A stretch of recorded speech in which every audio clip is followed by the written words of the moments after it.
Sound boxes. With this set of boom cards, we'll be practicing vowel teams, specifically the EE and the EA sound.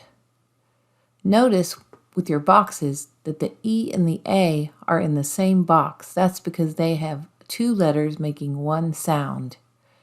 You'll start by clicking on the speaker to listen to the word said and then segment it into sounds for you. Cream, k, e, m. Use those sounds that you heard to spell the word. K, e, m.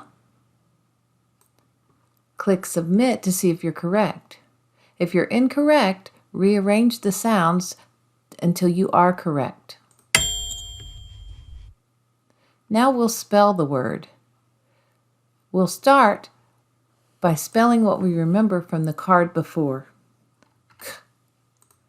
K, E, spelled with two letters, EA, and the final sound, M. Now that we have our word spelled, let's listen again to the segments to see if we spelled it correctly. Cream, k, e, m. If you think you're correct, click submit. If you think you've made an error, fix the error before clicking submit. Now you try. Click next to go to your first card. Have fun!